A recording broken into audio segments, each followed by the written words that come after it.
नमस्कार मित्रांनो, मी अतुल पाचकडे माझ्या एकेपीज पर्सनल फायनान्स चॅनलमध्ये आपले स्वागत करत आहे.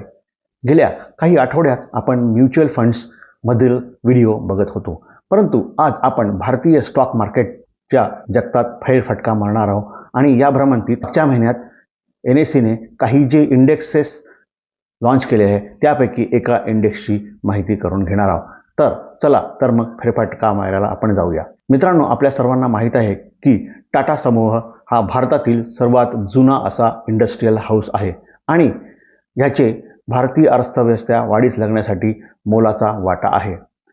निफ्टी 500मध्ये टाटा समूहाच्या जवळजवळ सर्व कंपन्यांचा समावेश झालेला आहे आणि निफ्टी 50 या निर्देशांकाचा जर विचार केला तर त्यामध्ये टाटा समूहाच्या 5 कंपन्या सामील झालेल्या आहेत.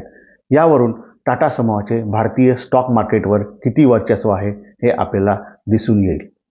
याच पार्श्वभूमीवर नॅशनल स्टॉक एक्सचेंजने मागच्या महिन्यात काही नवीन इंडेक्सेसचा लॉन्च केलेले आहेत.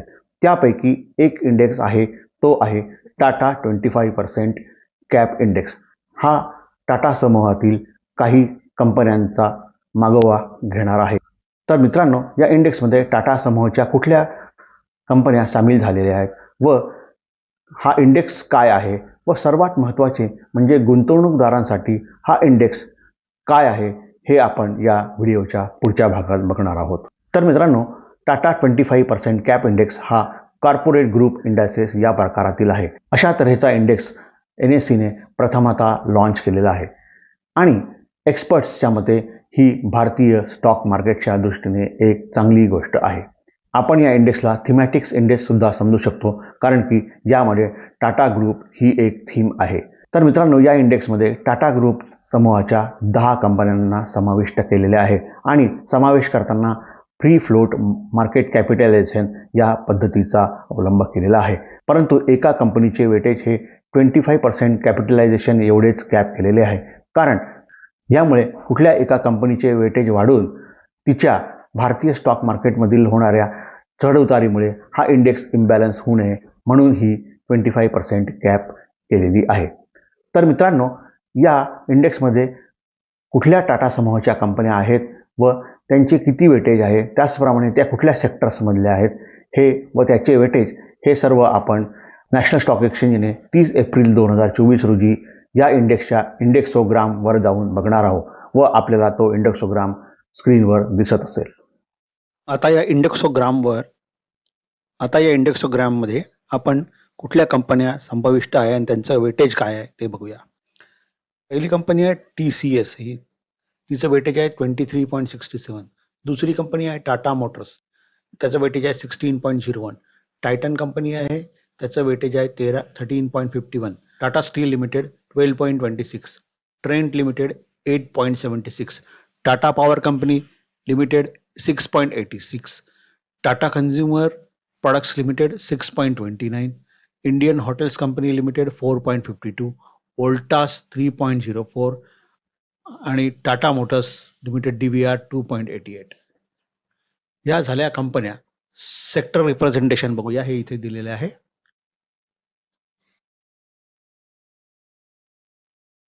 Information technology 25.88. Automobile and auto components 18.89. Consumer durables 16.54. Consumer services 13.28. Metal and mining 12.26. Power 6.86 आणि फास्ट मुव्हिंग कन्झ्युमर गुड्स 6.29. हे जर सेक्टरल रिप्रेझेंटेशन बघितलं तर हे जवळपास सगळं सारखं आहे, थोडं बहुत मागे पुढे आहे. परंतु या इंडेक्सचा सगळ्यात मोठा ड्रॉबॅक असा आहे की ह्या सेक्टरमध्ये जे बँकिंग अँड फायनान्शियल सर्व्हिसेस ही एक जे मोठं सेक्टर आहे भारतीय स्टॉक मार्केट, त्यातली कुठल्याही प्रकारची कंपनी याच्यात सामील नाही आहे. मित्रांनो, आपण मला तुम्ही इथे प्रश्न विचाराल की हे फक्त थिअरॉटिकल पार्ट झाला आहे, याचा आपल्याला काय फायदा? तर मित्रांनो, कुठलाही सिद्धांत किंवा प्रमेय हे पूर्णपणे जाणून घेण्यासाठी ते कुठल्या प्रिन्सिपलवर आधारित आहे हे जाणून घेणे आवश्यक आहे. टाटा 25% कॅप इंडेक्स हा नवीन लॉन्च झालेला इंडेक्स आहे, त्यामुळे यावर इक्विटी किंवा इक्विटी आधारित कुठल्याही प्रकारचे नवीन प्रॉडक्ट्स बाजारात उपलब्ध नाहीत. परंतु पुढे या इंडेक्सला बेंचमार्क बनवून एक थीमॅटिक म्युच्युअल फंडसुद्धा चालू होऊ शकतो. त्याचप्रमाणे या इंडेक्सचा मागोवा घेऊन इंडेक्स फंड्स किंवा एक्सचेंज ट्रेडेड फंड्ससुद्धा चालू होऊ शकतात. तिसरी महत्त्वाची गोष्ट, या इंडेक्सच्या मध्ये ज्या कंपन्या समाविष्ट केल्या आहेत त्यामध्ये Tata steel, Tata Motors, Tata power, Tata consumer products, Trent, Titan आणि इंडियन हॉटेल्स यासारख्या कंपन्या समाविष्ट आहेत. आणि गेल्या 1 ते 3 वर्षाचा जर आपण विचार केला तर या कंपन्यांनी गुंतवणूकदारांना अतिशय चांगले रिटर्न्स दिलेले आहेत, कारण त्या फंडामेंटली स्ट्रॉंग होत आहेत. त्याचप्रमाणे काही ठिकाणी टर्नअराउंड स्टोरी आहे.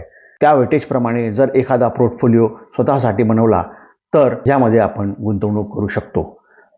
परंतु गुंतवणूक करताना आपले आर्थिक जोखीम घेण्याची क्षमता व आपले कॅपिटल याचा विचार मात्र जरूर करावा. मित्रांनो, हा मी दिलेला गुंतवणुकीचा सल्ला नसून फक्त या गोष्टीची आपल्याला शिक्षण व माहिती व्हावी हाच एवढा हेतू आहे. जर आपल्याला गुंतवणूक करायची असेल तर आपण स्वतःचा अभ्यास करावा व वेळ पडल्यास आर्थिक सल्लागाराचा सल्ला घ्यावा. तर मित्रांनो, अशा प्रकारचे इंडेक्स लॉन्च करून NSEने भारतीय स्टॉक मार्केटमध्ये एक चांगली सुरुवात केलेली आहे. यामुळे आपले मार्केट अधिकाधिक मॅच्युअर होत आहे. तर मित्रांनो, हा व्हिडिओ जर आपल्याला आवडला असल्यास तो लाईक करण्यास विसरू नका व यासारखे नवनवीन कंटेंट व संदर्भपूर्ण माहिती मिळण्यासाठी माझे चॅनल सबस्क्राईब करा. पुढील आठवड्यात भेटस्तोवर स्वस्त राहा, मस्त राहा व स्वतःची व आपल्या प्रियजनांची चांगली काळजी घ्या. धन्यवाद.